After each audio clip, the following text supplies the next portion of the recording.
Hey everybody, welcome back to the Outcomes Rocket, and so excited to be doing this series on Medtech sales excellence. Today I have the pleasure of having Danielle D'Amico on the podcast. She is a Medtech sales and marketing leader, and she serves as an accomplished regional manager at Stryker with experience leading both sales and marketing teams to deliver market-leading growth.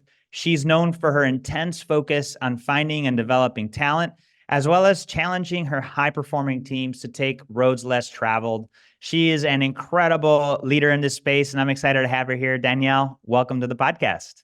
Thanks so much for having me, Saul. Looking forward to being here. It's a true pleasure.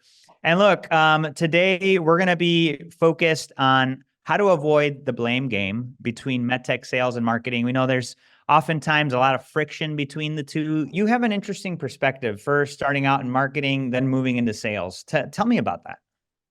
Yeah, it was, first of all, I'm so appreciative that I've gotten the opportunity to do both. And I'd recommend anybody listening that is interested to be a commercial leader in their organization to take advantage of putting yourself in the situation to do a sales and marketing role at some point in your career.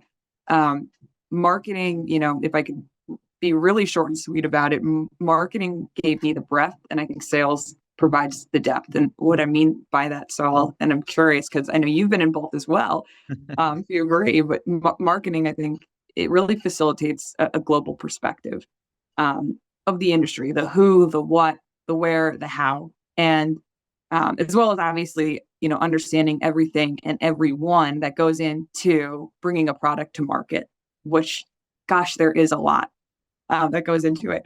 And then sales really affords the opportunity to run your own business, finding talent, growing different markets, managing health systems, relationships and contracts, and the intimacy that you get with your customers in the trenches. I think there's just, like I said, both roles provide such a unique perspective that really help influence kind of, I think, how you navigate and lead within whichever function. It's worth doing both. That's great, Danielle. And there's a common misunderstanding between the two, sometimes friction. What are some of the challenges you've seen with marketing and sales working together? Yeah, it's a good question.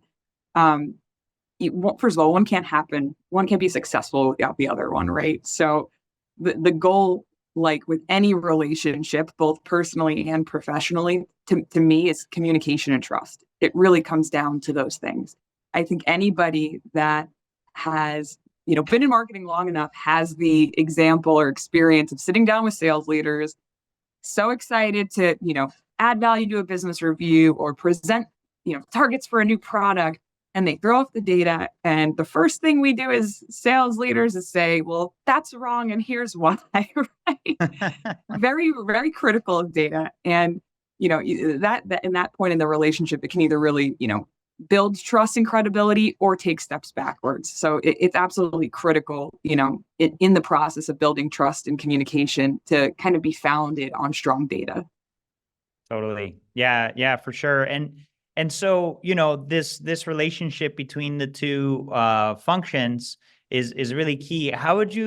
What advice would you give for folks on how to create a collaborative culture between both sales and marketing?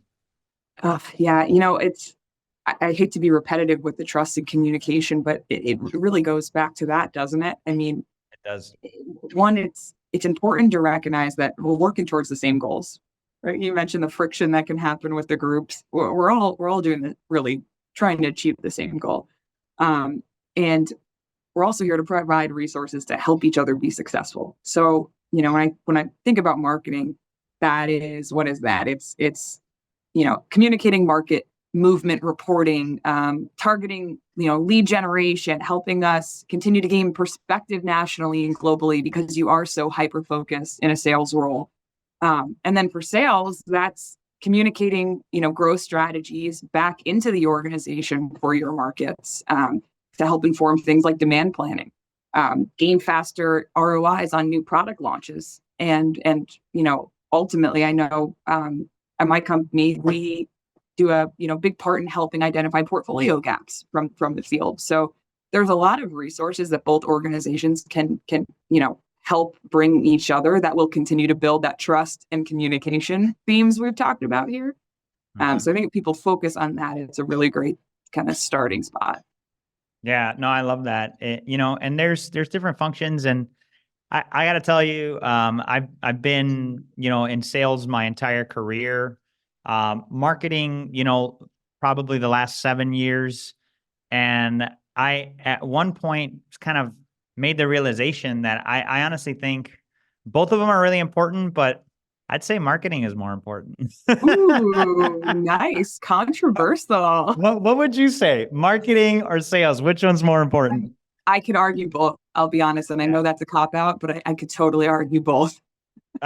I'm just saying it to stir the pot, Danielle. But both of them are critical, and it's about finding that balance. And having worn the hat on both, is you really provide some great perspective. So how does data really help solve some of the challenges that exist between the two? Yeah, I know I mentioned data integrity before, and I mean, that's a general challenge across healthcare, nonetheless, medical tech, right? So Totally. it's something we're all kind of, trying to wrap our arms around, but it is absolutely critical, and it can propel, business plans, nonetheless, cross-divisional partnerships forward, or it can, stop you in your tracks. So I think the need for that, and utilizing platforms, frankly, like Acuity MD, really helps kind of set the standard for a common language and common platform to be able to build upon. Love that. No, I appreciate that very much. And it is right. The data that helps you make insights to target the right physicians, right hospitals. Couldn't agree with you more. And as you think about ways that sales and marketing leaders can partner better for faster growth, what takeaways would you share with them here? So I would say, to grow faster, it would be identifying and communicating that common goal, because you are working towards the same thing. So I think being intentional about, defining what that goal is and then how you're planning to achieve it together is important. There are roles, and different responsibilities for sales and marketing. There's a place for everyone, right? And we need everybody's help. So I think just kind of setting those, not necessarily boundaries, but communicating the intent up front really, really helps.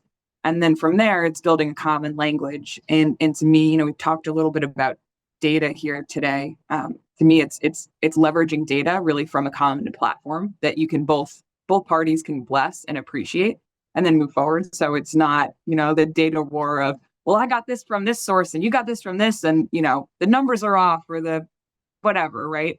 So I think if you can kind of build a common playbook together, it's going to just help drive collaboration up front, and then ultimately accelerate, your growth in the marketplace. That's fantastic, Danielle. I really couldn't agree with you more. As folks listening today are looking for ways to make that collaboration stronger, let's take a note from Danielle today. Let's look at the data, and let's look at the commonalities that we have in our mission as a team in both sales and marketing. And it's just the beginning, right? Start there, and sky's the limit. If people wanted to reach out to you, Danielle, and learn more about, what you're doing, how you're doing it, where can they connect with you to learn more? Yeah. LinkedIn is probably the best place, in lieu of providing my cell phone. But LinkedIn would be a great place to start. And I'm happy to, connect with anyone that's, whether, struggling to kind of make that collaborative partnership happen within your organization, or has tips that they wouldn't mind sharing with me. I'd love to listen. Love it.